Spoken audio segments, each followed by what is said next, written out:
So here we are the next day. This is the billet I made yesterday. I ground it and I polished two sides, one of the faces and one of the ends. And the reason I did that was it looked like there had been a split going the length all the way through, and I wasn't sure if it had actually welded, but it did. And so, to recap what I did over the past couple of days was I took several layers of steel, 1095 and 1075, different levels of carbon, and I cleaned them up very carefully, cut them to equal sizes, and then welded the ends, and then hammered them together to do a hammer weld of the steel. And so the last video we saw there was a nice billet of 7 or 8 layers or so of the steel. Then I cut that in half lengthwise because I wanted those layers to face out and not face long. So I turned it around so that I split it and opened it up and stuck the layers facing the top surface, the wide surface. Then I stuck them together again and tried to hammer them. And I had cleaned it carefully, but for some reason initially the two halves didn't stick. So there was a gap in the middle and I got nervous. So I really went at it yesterday in the snow. I'm sure you saw all that snow. And I am pleased to say that after some determination, it actually did weld. I thought for sure I had introduced oxygen and oxidation in between the two pieces and it wouldn't have clicked. But it did stick. It worked. So what we're going to do now is we're going to take some ferric chloride, and we're going to etch this and see what the pattern is like, because right now there should be 14 layers or so, or 16 layers possibly, with an interesting pattern. And then I'm gonna come up with a plan for this. I haven't really thought it through. I just wanted to see if I could make Damascus steel. This is my very first attempt, and I've done it by hand. I didn't use a power hammer, I didn't use a machine, I just used a hand and a hammer and a bit of welding. And this is the result. It looks pretty nice, actually, from here. Pretty clean. Not so clean, not bad. And so let's do that. Let's take the ferric chloride and see what comes out. It should be interesting. See you in a minute.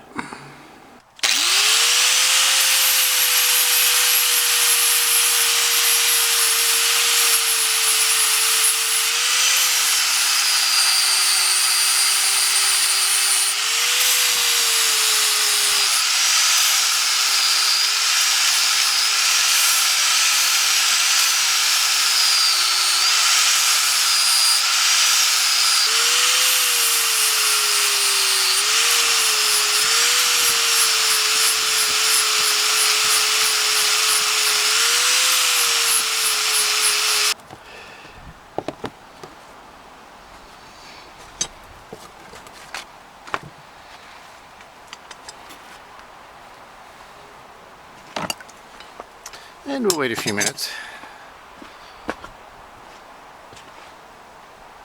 So while the ferric chloride is doing its thing, I thought I would show you what I use as a setup. It's very basic and very beginners, because I really don't know what I'm doing. I'm just playing. But this here is a tractor weight. A friend of mine gave it to me. He had a bunch of them. And it's a big lump of steel. Just a solid lump of steel, 75 pounds. I mounted it to a log with a couple of bolts or screws and this angle iron. And really, that's all you need from me. Anyways, I don't have a horn. I do have an anvil downstairs I made out of a railroad track, but it rings too much. It rings very loudly, and I don't like that. This is quite quiet. It's fairly silent. So I'm happy about that, and the response I get from this is much better than the anvil that I made. This is a solid piece of iron, lots of lots of energy given back to the hit. And this is my grandfather's, I guess about a 2-pound sledge. I haven't weighed it, on an oak handle. It's seen better days. It's about 75 years old probably. And I've worked it pretty hard since I inherited it. I use it for everything. And it's a really good little hammer for this sort of thing. It's got a nice focused head, some good heft, you know. And I like it.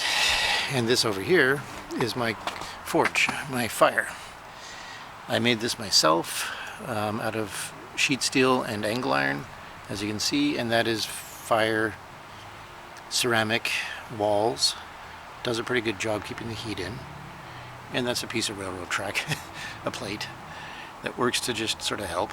And this is a forge off of eBay, a fire source off of eBay that I use for this and that. And it gets really hot. And just some propane, you know. But it works well. I like it. It does the job. I think it could use some repair at this point. And that's really it. I'm going to expand on this if this works. If what I've done is a success, even slightly, then I'll expand on it. I'll find a way to get a horn, and I might find a way to make a pritcher hole, I think they call it. And I can use tools to shape the metal a bit better. I don't have a power hammer. I don't have anything electronic or hydraulic. I just have my shoulder and my arm and some hammering and an angle grinder and a few things like that. Oh yeah, and I melted the bucket. The bucket's melted. Anyways, let's go check the ferric chloride and see what's happening. Hey there. So here's the billet. I see definite grain. Absolutely. I give it a thorough cleaning and a wipe with that. And yeah, it's hard to see in the camera, I guess, but I do see layers. Unfortunately, I also see a crack. That crack is when I was hammering this, and I was hammering it top down, trying to weld it together, and then I laid it down and I hammered it on the face. And I split it open, and you could actually see in the video a crack through the metal. I'll share that right here. And that crack in the metal, I thought I had welded it closed. And you can see it looks pretty good on the face, although you can see a faint line. However, apparently not. Apparently it was an issue. So what we're going to do is we're going to take a break from working on this because my body's very sore.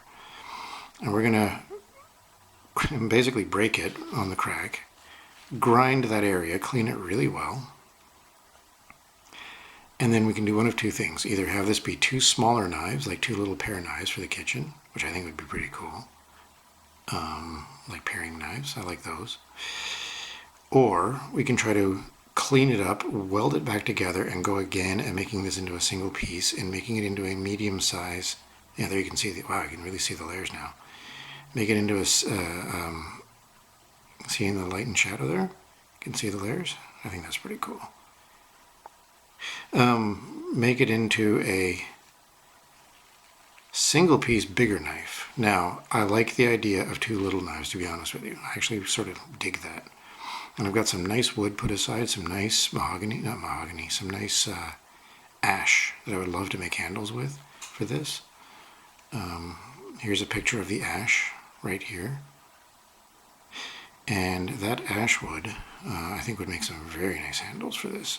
Look at that grain. You can actually see the grain in the reflection there along the side. So this is now Damascus steel, or layered steel, but except for that crack. So what I think I'm going to do, folks, is just call it, just call it and say, yay, we got two billets. And then we'll crack that open. And I think I can see all the way through. And then we will make two little knives, two little paring knives to work in the kitchen with. And then next time we come back to this, I'm going to order more steel, and we're going to make a bigger billet, and maybe we'll have more success. Let me know what you think. I'd like to get some feedback on this, because I'm pleased. I am actually pleased with this. I'm a little disappointed at first. Now I'm actually leaning towards happy, because I'm actually seeing some real results here. And this is my very first attempt by hand or ever really, of making actual Damascus-y type layered steel, and it is more or less successful. This could work. So thank you for viewing. Thank you for coming along. I'm going to make one video of the whole thing together, and then we will take it to the next stage, which will be a separate video. I'm not sure what to do with this yet. I have to think this through now. And it's getting cold out. It is turning into a real winter. You saw the snow. It's not fun to work in the snow. Thank you for watching. And if you like this video, please thumb up and subscribe and share and all that good stuff. And I will see you soon. Take care.